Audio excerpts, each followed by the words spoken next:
परम् एवम् आराध्य गौरीशम् देवम् मृत्युञ्जयेश्वरम् मृतसञ्जीवनम् नाम्ना कवचम् प्रजपेत् सदा सारात् सारतरम् पुण्यम् गुह्याद् गुह्यतरम् शुभम् महादेवस्य कवचम् मृतसञ्जीवनाभिधम् समाहितमना भूत्वा शृणुष्व कवचम् शुभम् श्रुत्वैतद्दिव्यकवचम् रहस्यम् कुरु सर्वदा वराभयकरो यज्वा सर्वदेवनिषेवितः मृत्युञ्जयो महादेवः प्राच्याम् मा पातु सर्वदा दधानः शक्तिमभयाम् त्रिमुखम् षड्भुजः प्रभुः सदाशिवोऽग्निरूपी मामाग्नेयाम् पातु सर्वदा अष्टादशभुजोपेतो दण्डाभयकरो विभुः यमरूपी महादेवो दक्षिणस्याम् सदावतु खड्गाभयकरो धीरो रक्षो गणनिषेवितः रक्षोरूपी महेशो माम् नैऋत्याम् सर्वदावतु पाशभयभुजः सर्वरत्नाकरनिषेवितः वरुणात्मा महादेवः पश्चिमे माम् सदावतु गदाभयकरः प्राणनायकः सर्वदा गतिः वायव्याम् मारुतात्मा माम् शङ्करः पातु सर्वदा शङ्खाभयकरस्थो माम् नायकः परमेश्वरः सर्वात्मान्तरदिग्भागे पातु माम् शङ्करः प्रभुः शूलाभयकरः सर्वविद्यानामधिनायकः ईशानात्मा तथैशान्याम् पातु माम् परमेश्वरः ऊर्ध्वभागे ब्रह्मरूपी विश्वात्माधः सदावतु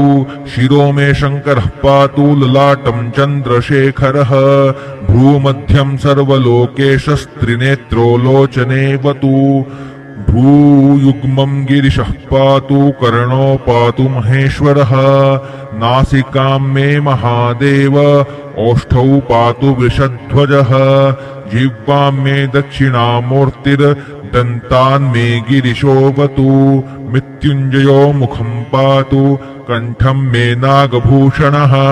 पिनाकी मत्करौ पातु त्रिशूली हृदयम् मम पञ्चवक्त्रस्तनौ पातु उदरम् जगदीश्वरः नाभिम् पातु विरूपाक्षः पार्श्वौ मे पार्वतीपतिः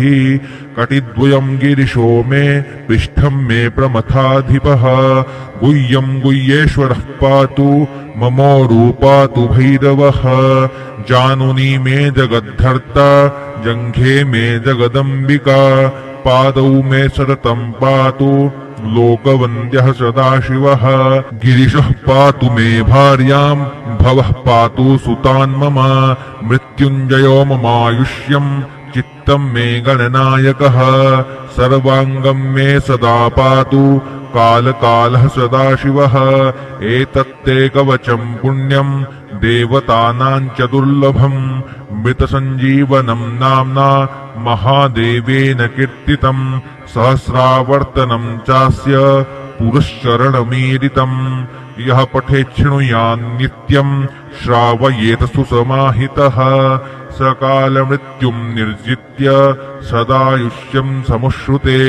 हस्तेन वा यदा स्पृष्ट्वा मृतम् सञ्जीवयत्यसौ आधयो व्याधियस्तस्य न भवन्ति कदाचन कालमृत्युमपि प्राप्तम् असौ जयति सर्वदा अनिमादिगुणैश्वर्यम् लभते मानवोत्तमः युद्धारम्भे पठित्वेदम् अष्टाविंशतिवारकम् युद्धमध्ये स्थितः शत्रुः सद्यः सर्वैर्न दृश्यते न ब्रह्मादीनि चास्त्राणि क्षयम् कुर्वन्ति तस्य वै विजयम् लभते देव युद्धम् मध्येऽपि सर्वदा प्रातरुत्थाय सततम् यः पठेत कवचम् शुभम् अक्षय्यम् लभते सौख्यम् इह लोके परत्र च सर्वव्याधिविनिर्मुक्तः सर्वरोगविवर्जितः अजरामरणो भूत्वा सदा षोडशवार्षिकः विचरति अखिलान् लोकान् प्राप्य भोगांश्च दुर्लभान् तस्मादिदम् महागोप्यम् कवचं समुदाहितं मृतसञ्जीवनं नाम्ना देवतैरपि दुर्लभम् इति श्रीवशिष्ठप्रणीतं मृतसञ्जीवनस्तोत्रं सम्पूर्णम्। श्रीशिवार्पणमस्तु।